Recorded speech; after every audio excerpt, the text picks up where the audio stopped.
ये साल 1995 की बात है। बिहार प्रदेश में विधानसभा चुनाव चल रहे थे और इसी विधानसभा चुनाव में एक व्यक्ति जिसका नाम दुलार चंद यादव होता है, वो भी निर्दलीय रूप में प्रत्याशी बनकर अपनी किस्मत आजमा रहा था।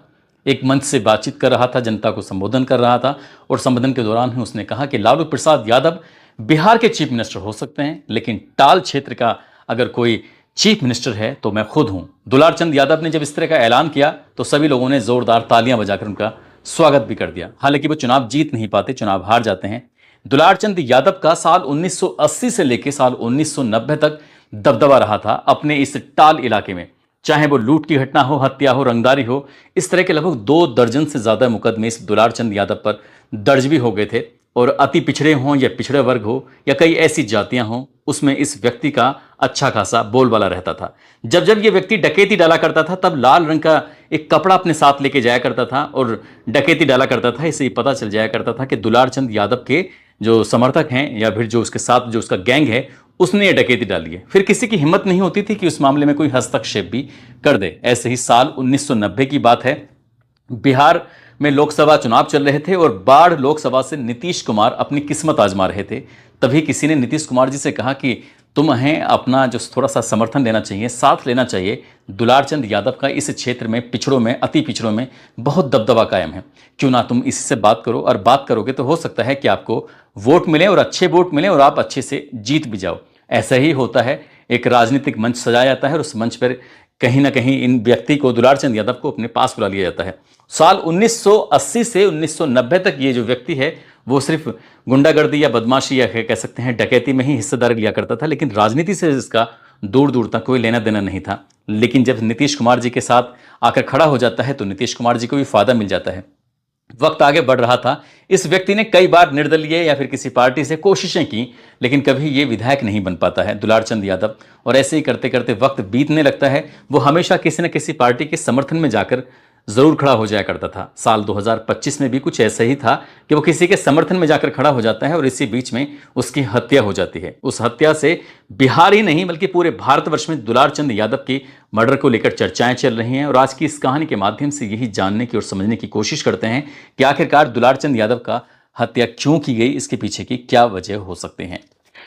आदाब, नमस्कार, सत श्री अकाल। मैं उस्मान सैफी। बिहार प्रदेश के जिला पटना में 14 विधानसभा क्षेत्र आती हैं और इन्हीं में से मोकामा विधानसभा है। और मोकामा विधानसभा इन दिनों बिहार चुनाव के साथ साथ सबसे ज्यादा अगर कहीं पर चर्चा हो रही है तो मोकामा विधानसभा की चर्चा हो रही है। और चर्चा इसलिए हो रही है कि 30 अक्टूबर 2025 की दोपहर लगभग 3 बजे के आसपास का वक्त रहा होगा। भदौर थाना है, लगता है भदौर थाने में एक सूचना पहुंचती है और ये बताया जाता है कि गांव तारातर और बसावंचक, इसके बीच में अनंत सिंह का काफिला गुजर रहा था।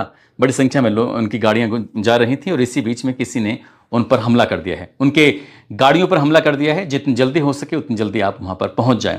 इस बीच पुलिस यहां पर इस इलाके में दौड़ने लगती है, भागने लगती है कि आखिरकार हुआ क्या है, कहीं ऐसा तो नहीं कोई बड़ा मामला ना हो जाए। क्योंकि अनंत सिंह अपने आप में बाहुबली हैं और उन्हें छोटे सरकार के नाम से जाना जाता है, पहचाना जाता है। इसी बीच में पुलिस वहां तक पहुंच पाती तभी घोसवरी थाना लगता है, वहां भी सूचना मिल जाती है कि ये तारतर गांव है, इसकी यहां पर 2 पक्षों में मारपीट हो गई, झगड़ा हो गया है। जितनी जल्दी हो सके पुलिस को मौके पर भेज दीजिए, नहीं तो यहां पर बड़ा खून खराबा हो सकता है।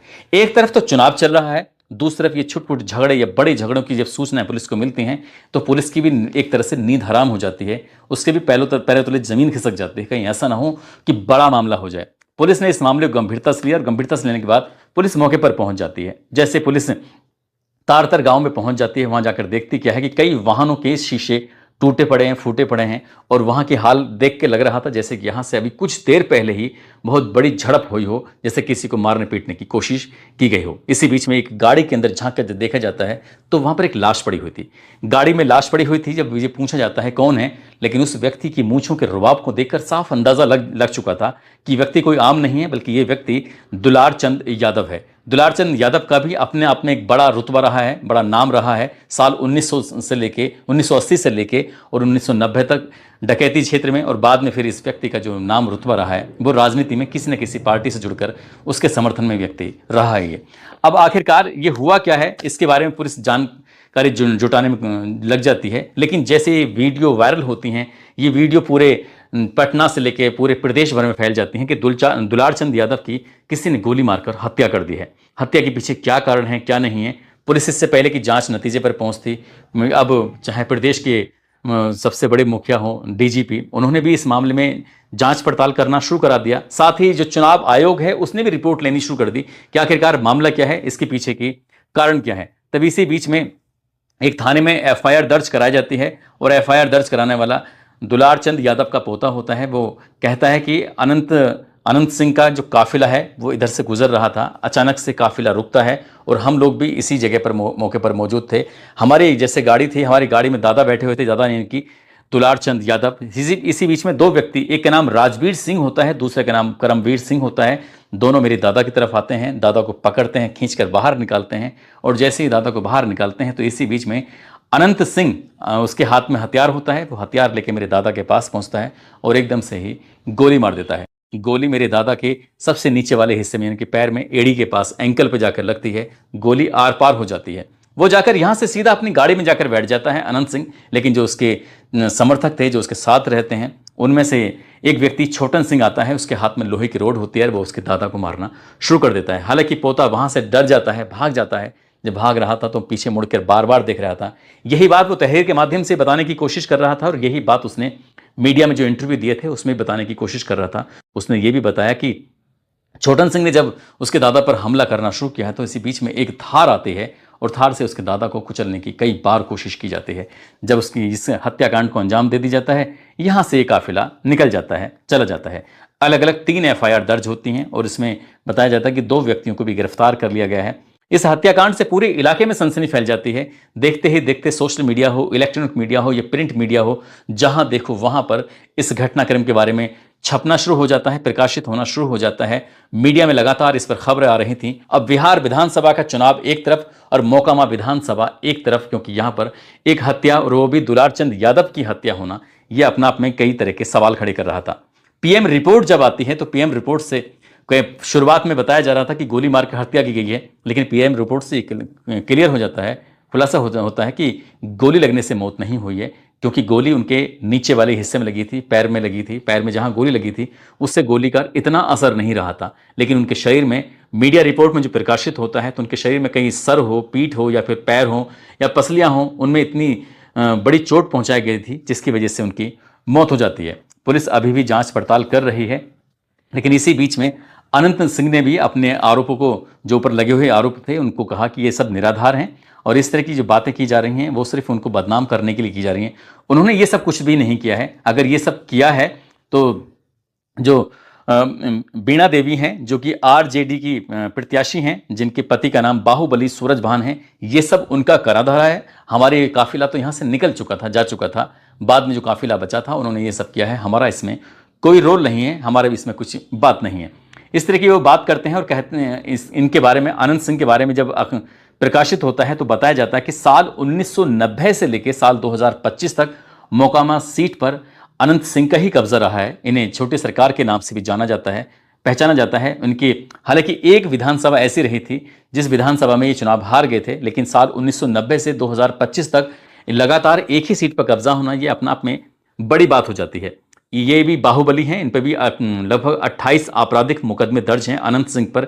जब इनके बारे में हमने जानकारी जुटाने की कोशिश की तो ये पता चलता है कि जब कोई मीडियाकर्मी इनके पास इंटरव्यू के लिए पहुंचता है, बातचीत करने के लिए पहुंचता है, तो बहुत ज़्यादा देर तक इनके सामने वो टिक नहीं पाता। अनंत सिंह के सामने, अनंत सिंह से जब अनंत सिंह की मर्जी के मुताबिक बातचीत होती रहती हैं, सवाल होते रहते हैं, तो वो उसका जवाब बड़ी बेबाकी के साथ देना शुरू कर देते हैं। और जैसे ही उनकी खिलाफत वाले सवाल किए जाते हैं तो वो मीडिया कर्मियों को, चाहे वो कितनी बड़ी मीडिया स्ट्रीम से जुड़ा हुआ हो, चाहे वो कितना ही बड़ा पत्रकार हो, वो सीधा उसको अपने यहाँ से उठा देते हैं, साफ साफ इनकार कर देते हैं, अब वो बात नहीं करेंगे। और जाहिर सी बात है, पत्रकार को बीच में उठना ही पड़ता है।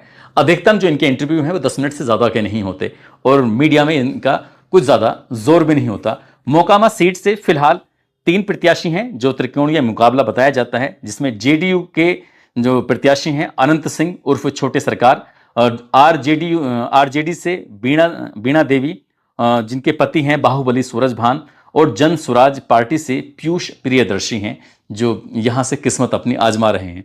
अभी जनता वोट करेगी, वोट के बाद फैसला होगा कौन जीतेगा कौन हारेगा, लेकिन अपने पक्ष में वोटरों को करने के लिए और विधानसभा का इस चुनाव को जीतने के लिए सभी प्रत्याशी अपने अपने तरीके से कोशिश कर रहे हैं। लेकिन सबसे बड़ा जो चैलेंज है वो अनंत सिंह उर्फ छोटे सरकार के लिए है, क्योंकि जिसके पास ये सीट लंबे समय से रही हो और वो सीट फिसलती हुई दिखाई दे तो जाहिर सी बात है वो हाथ पैर तो मारेगा ही, छटपटाएगा भी। और शायद इसी वजह से ही ये जो दुलार चंद यादव हैं, भले ही चाहे वो आरजेडी की कोई सरकार बनाने के समर्थक रहे हों या कर रहे थे, लेकिन उनके मन में कहीं ना कहीं पीयूष प्रियदर्शी जो जन स्वराज पार्टी की प्रत्याशी हैं, वो उसके पक्ष में वोट मांगना चाह रहे थे। शुरुआत में ऐसे मीडिया रिपोर्ट से पता चलता है कि दुलार चंद यादव ये चाहते थे कि आरजेडी से जो टिकट मिले वो पीयूष प्रियदर्शी को मिलना चाहिए, लेकिन पीयूष प्रियदर्शी को टिकट मिलता नहीं है, बीणा देवी को टिकट मिल जाता है। इसलिए वो आरजेडी के भले ही समर्थक हों, लेकिन मांग रहे थे वोट या फिर उनके लिए प्रचार प्रसार कर रहे थे जन स्वराज पार्टी के प्रत्याशी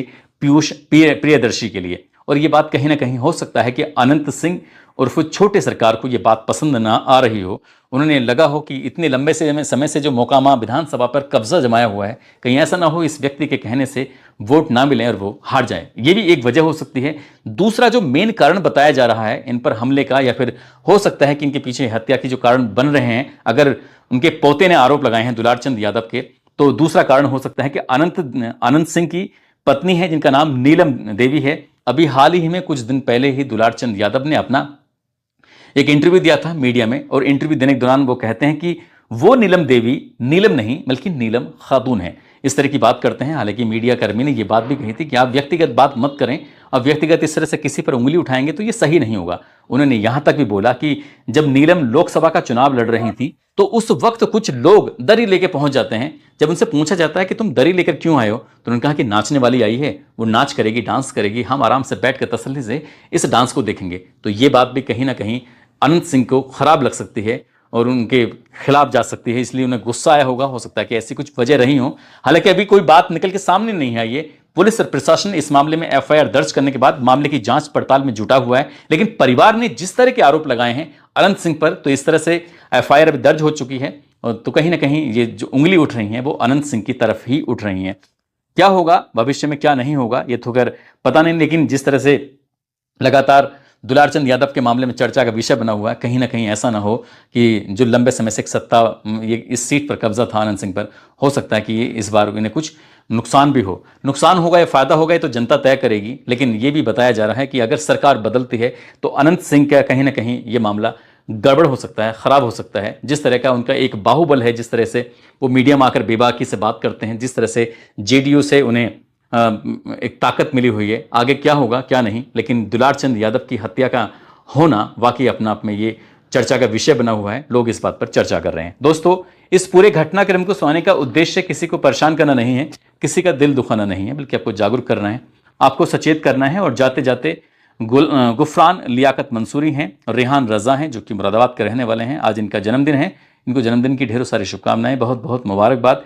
कुछ लोगों ने नाम लेने की अपील की है। अभय चौधरी, प्रीति जोशी, मरियम शाह, रूबी यादव, मोहम्मद हनीफ, बरकत अली, दिलबर हुसैन, अन्नू यादव, शिव कुमार पासवान, विवेक शुक्ला, अभी राठी, असद खान, रियाज खान, अरुण कुमार, राकेश कुमार यादव, विमल चौधरी, साध्वी त्रिपाठी, प्रमोद कुमार गुप्ता, इश्तियाक अहमद, कुणाल अहमद शाह। आप सब लोग अपना ख्याल रखें, सुरक्षित रहें। जय हिंद, जय भारत।